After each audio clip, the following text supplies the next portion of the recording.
হরে কৃষ্ণ, রাধে রাধে। বন্ধুরা কেমন আছেন? আশা করি ভালো আছেন। আমিও অনেক ভালো আছি। তো আজকের আমি আলু বেগুন জ্যান্ত শোল মাছ দিয়ে পাতলা ঝোলের রেসিপি শেয়ার করব। আলু বেগুন এবং জ্যান্ত শোল মাছের পাতলা ঝোল, এই রেসিপিটা স্বাস্থ্যের পক্ষেও খুব ভালো এবং বাচ্চা বয়স্ক সবাই এটা খেতে পারবে। এতে কোনো বেশি মশলাও ইউজ করব না এবং বেশি আমি তেলও ইউজ করব না। তো আমি যেইভাবে রেসিপিটা আপনাদের দেখাবো আপনারা ঠিক সেইভাবেই বাড়িতে রান্না করবেন। খেতেও খুব টেস্টি হবে। বাচ্চা বয়স্ক সবাইকে দিতে পারবেন, সবাই খেতে পারবে। এতে স্বাস্থ্যের কোনো ক্ষতি হবে না। তো আমি ঠিক যেইভাবে আপনাদের রেসিপিটা দেখাবো আপনারা ঠিক সেইভাবেই বাড়িতে বানাবেন। খেতে খুবই টেস্টি হবে। শোল মাছ, জ্যান্ত শোল মাছ শরীরের পক্ষে খুবই ভালো এবং এই মাছটি খুবই প্রোটিনদায়ক জিনিস একটা মাছ। তো চলুন প্রথমে আমরা মাছটাকে ভালোভাবে কেটে নিই। তো দেখুন আমি ভালোভাবে মাছটা কেটে নিয়েছি। এবারে ভালোভাবে ধুয়ে আমি একেবারে রান্নাঘরে আপনাদের সঙ্গে দেখা হচ্ছে। তো দেখুন আমি মাছটাকে ভালোভাবে ধুয়ে এবার নুন হলুদ মাছটায় মাখিয়ে নিচ্ছি।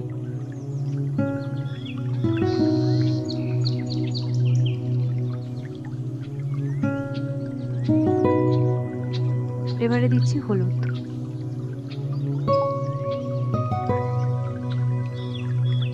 তো এবার ভালোভাবে মাছটাকে মাখিয়ে নিতে হবে। তো আপনারাও এইভাবে ভালোভাবে মাছটা নুন হলুদ মাখিয়ে নেবেন।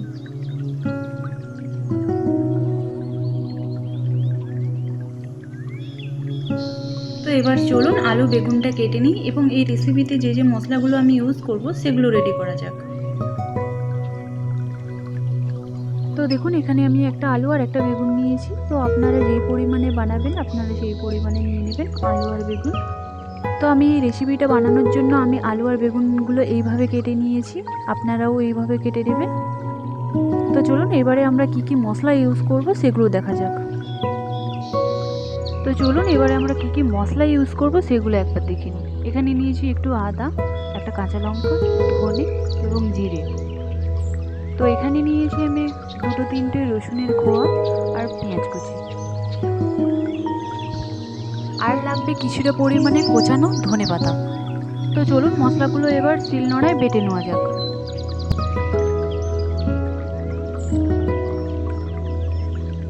তো চলুন মশলাগুলো এবার খুব ভালোভাবে শিলনোড়ায় বেটে নেওয়া যাক।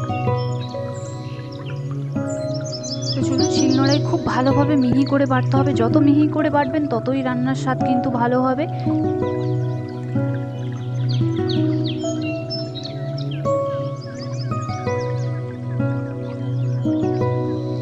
তো আপনারা দেখলেন প্রথমেই আমি আদা, জিরে, ধনে এবং কাঁচা লঙ্কা খুব ভালোভাবে বেটে নিচ্ছি।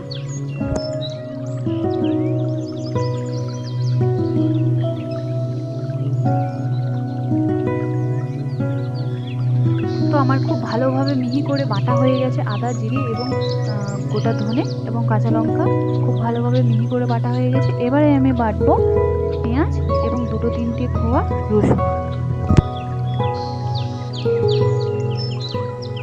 তো এবার রসুন আর পেঁয়াজটাও খুব ভালোভাবে মিহি করে আমি বেটে নেব।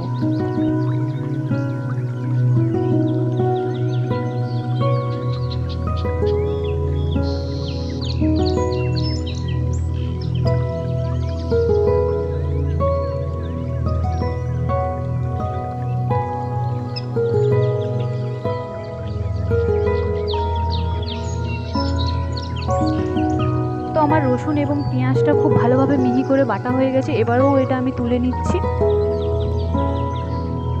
মশলা বাটা কমপ্লিট। চলুন এবার রান্নার দিকে এগিয়ে যাই। তো আমি গ্যাসটা জ্বালিয়ে দিয়েছি, কড়াইটা বসিয়ে দিয়েছি। কড়াইটা গরম হয়ে গেলেই এবার আমি দিয়ে দিচ্ছি সাদা তেল।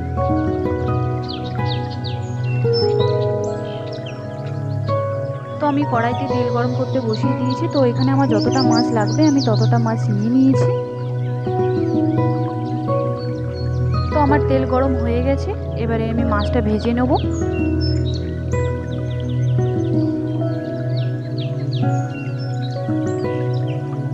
তো এবারে আমি মাছগুলো খুব হালকা করে একদম ভেজে নেব, বেশি ভাজবো না মাছগুলো, যেহেতু এটা আমার স্বাস্থ্যকর রেসিপি হচ্ছে সেই জন্য আমি এখানে বেশি মাছগুলো ভাজবো না।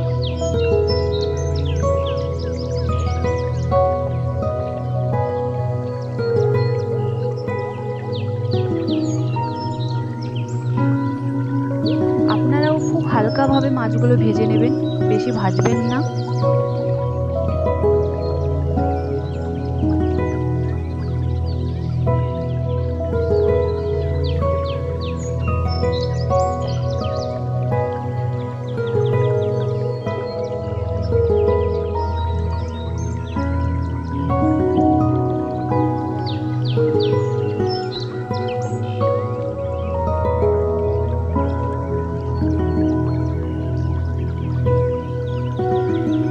তো আমি যেইভাবে মাছগুলো ভাজছি আপনারাও ঠিক সেইভাবে হালকা করে মাছগুলো ভেজে নেবেন।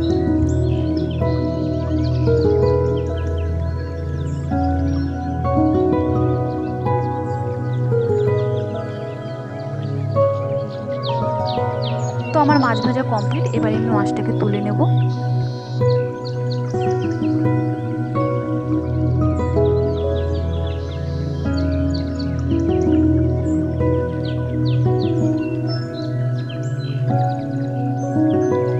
তো আমার এখানে মাছ ভাজা হয়ে গেছে, এবারে আমি আলুতে আর বেগুনে নুন হলুদ খুব ভালোভাবে মাখিয়ে নেব।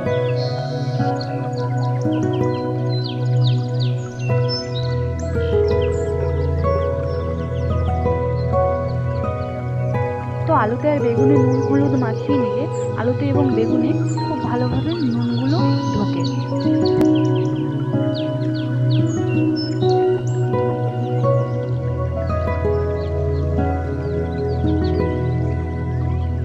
তো আমার নুন হলুদ মাখানো কমপ্লিট, এবারে আমি চলুন আলু আর বেগুনগুলো হালকা করে ভেজে নিই।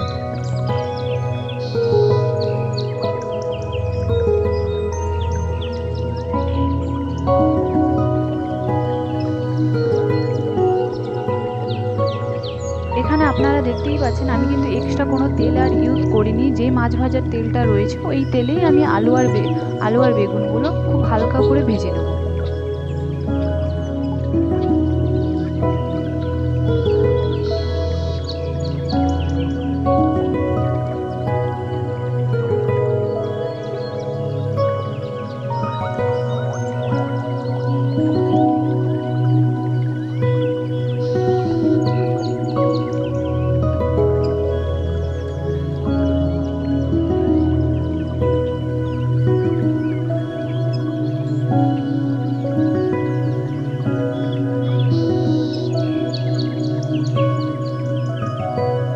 যেহেতু আপনাদের আমি একটা স্বাস্থ্যকর রেসিপি শেয়ার করছি সেহেতু আমি এখানে বেশি তেল ইউজ করছি না। তো আপনারাও এখানে বেশি ইউজ করবেন না তেল।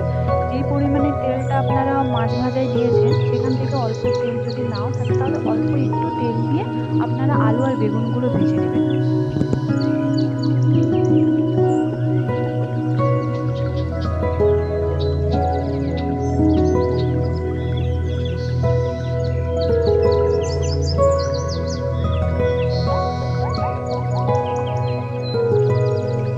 তো আমার আলু আর বেগুন খুব হালকা করে ভেজে নেওয়া হয়ে গেছে, এবার আমি তুলে নেব।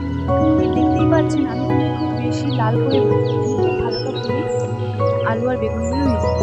তো এবারে আমি কড়াই বসিয়ে দিয়েছি, এখানে আমি ইউজ করছি সর্ষের তেল। খুব অল্প পরিমাণে সর্ষের তেল দেবেন, এর ওপরে দেবেন জিরে, তেজপাতা আর শুকনো লঙ্কা ফোড়নে দেবেন, খুব অল্প পরিমাণেই দেবেন।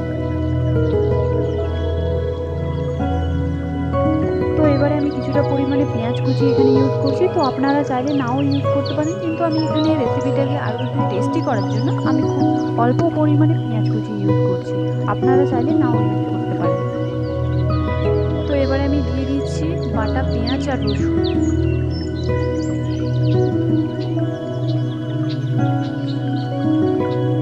তো এবারে এটাকে খুব ভালো করে একটু লাল লাল করে ভেজে নিতে হবে, যাতে পেঁয়াজ আর রসুনের কাঁচা যে গন্ধটা থাকে সেটা যেন আর না থাকে।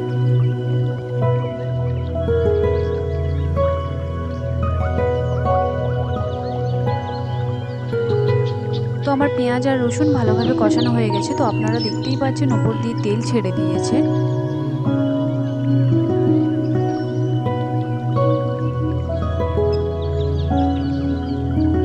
তো এবারে আমি ইউজ করছি কিছুটা অল্প পরিমাণে লঙ্কার গুঁড়ি আর হলুদের গুঁড়ি। তো এবারে আমরা ইউজ করছি আদা, জিরে, ধনে এবং কাঁচা লঙ্কা বাটাটা ছিল, এবার আমরা দিয়ে দিলাম। দিয়ে এবার মশলাটাকে ভালোভাবে আমরা মিক্স করছি। উপর দিয়ে যতক্ষণ না হালকা তেল ছাড়ে ততক্ষণ আমরা এই মশলাটাকে কষাবো। আমাদের মশলা কষানো হয়ে গেছে, তো ভাজা যে আলু আর বেগুনটা ছিল এবার আমরা দিয়ে দিলাম।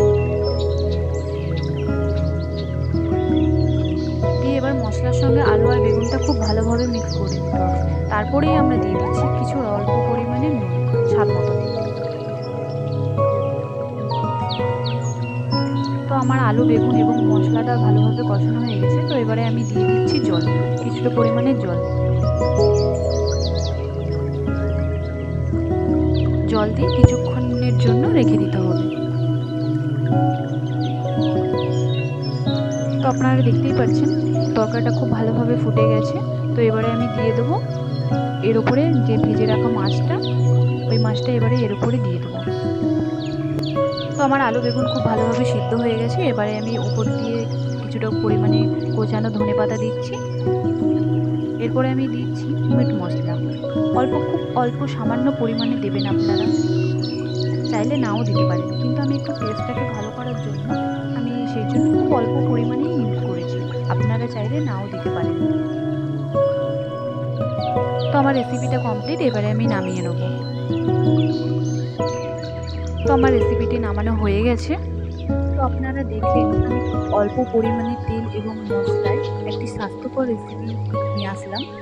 তো আপনারা এইভাবেই বাড়িতে বানাবেন, খুবই অল্প তেল মশলায় জ্যান্ত মাছের ঝোল রান্না করবেন বাড়িতে, খুব টেস্টি হবে এবং এটা খুব স্বাস্থ্যকরও হবে এবং এটা খেতেও খুব ভালো লাগবে। তো এই রেসিপিটি যদি ভালো লাগে তাহলে অবশ্যই একটি লাইক এবং শেয়ার এবং কমেন্ট করে দেবেন। ততক্ষণের জন্য